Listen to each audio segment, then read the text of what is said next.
Hello and welcome to the third installment of this video introduction to visual design.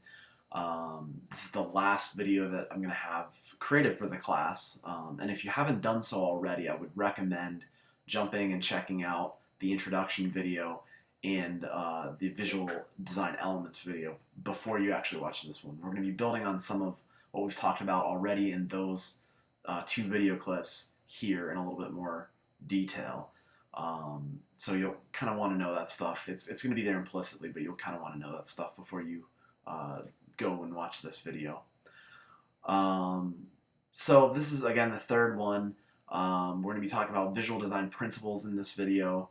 So basically what visual design principles help us do are they're sort of they help guide us a little bit in terms of what we're doing in visual design. So when we talked about visual design elements, we were really talking about, what are the basic building blocks, what are the pieces that we use in order to create a design, and here we're starting to talk about what starts to make design look good, as opposed to, we can use the same elements and create a bad visual design, or something that doesn't really look that appealing, but the design principles can help guide us in terms of creating something that's a little bit more interesting. Also, it really helps to build structure and order in what we're creating, helps create some sort of logical cohesion around what we're doing as opposed to just randomly placing elements on the page or in the design.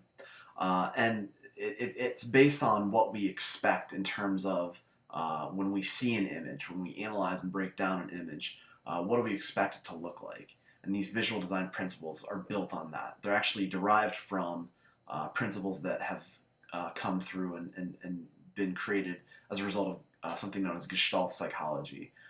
So a lot of these principles have to deal with how do we actually see an image, and how can we sort of essentially help guide a person through whatever visual design that we're creating based on those principles.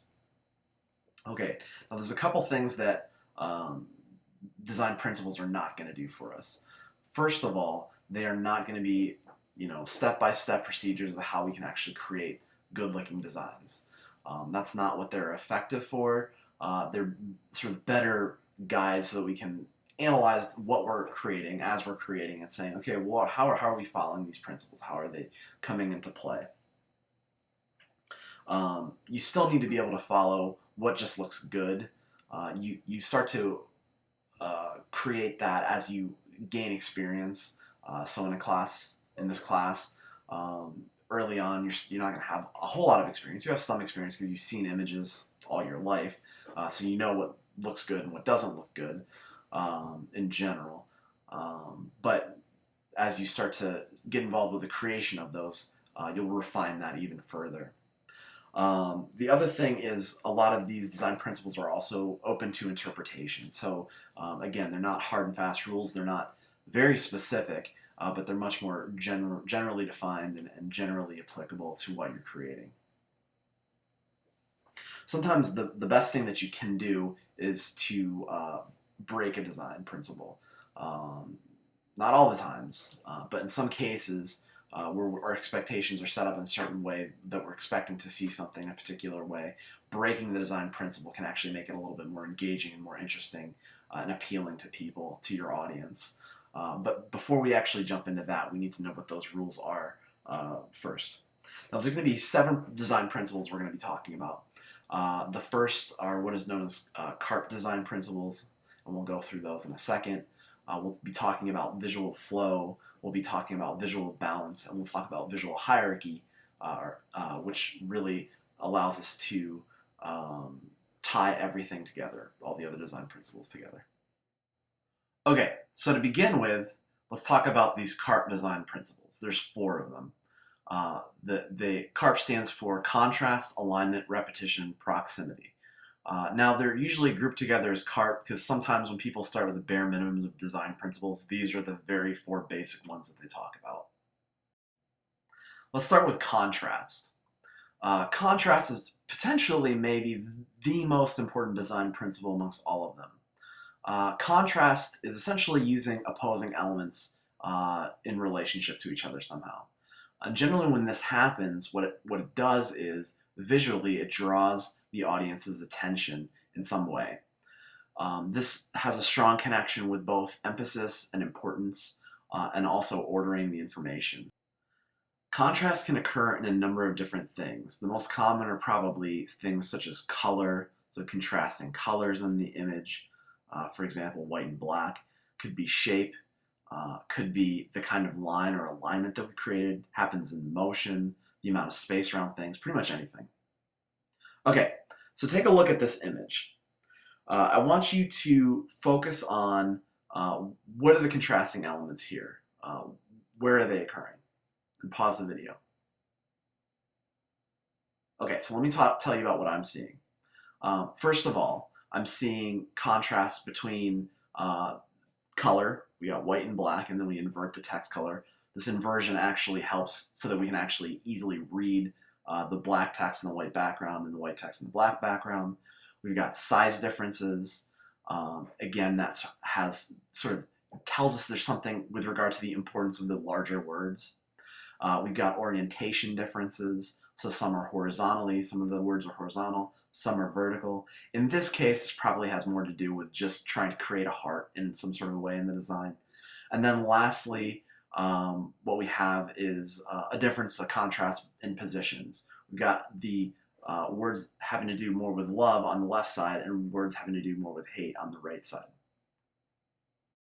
Okay, we're going to look at another example. This is going to be a very quick, rapid example, but I want you to try and figure out how many of the words on the next page you can actually read.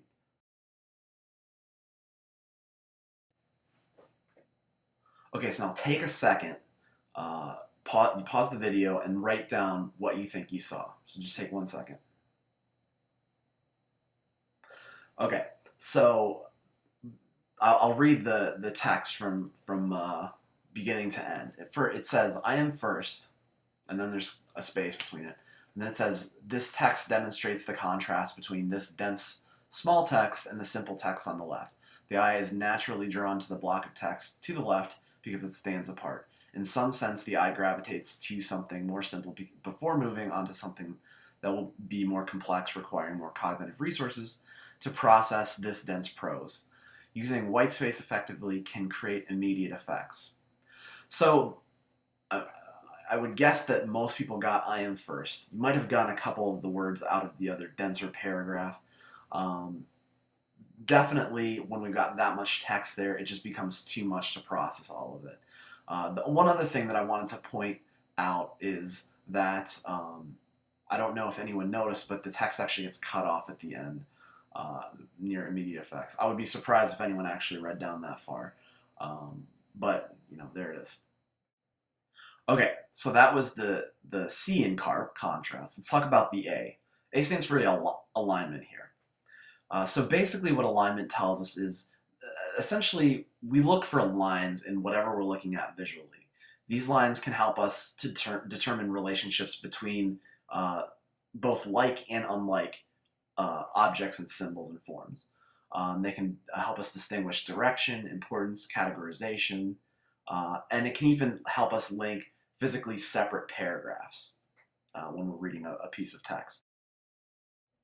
So let's take a look at an example of this. This doesn't have to do with importance or relationship, but it helps us to at least group lines of text together. So we're able to read blocks of text even along arbitrary lines. The key is to make sure that the eye can follow along the line you're using. So what we have here is we have this green form that's helping to guide us. But we don't even need that green form.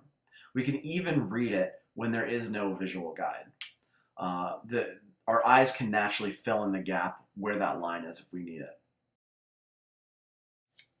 Here's another example. I want you to take a little bit of time to analyze this yourself. So take a look at this, pause this video, and try and establish how alignment is coming into play. Either they're using the alignment somehow in the organization or they're not using it. Okay, let me talk to you about how I see that they're using it. So the first key one that stands out to us, we're pretty familiar with, is the headline itself has its own alignment. It's drawn out, so here we've got contrast again, but it's separated out from the rest of the body text as something of importance, as something being sort of at the head, the key of this whole document. We've got an alignment for the body that we're following, which is sort of helping us guide it.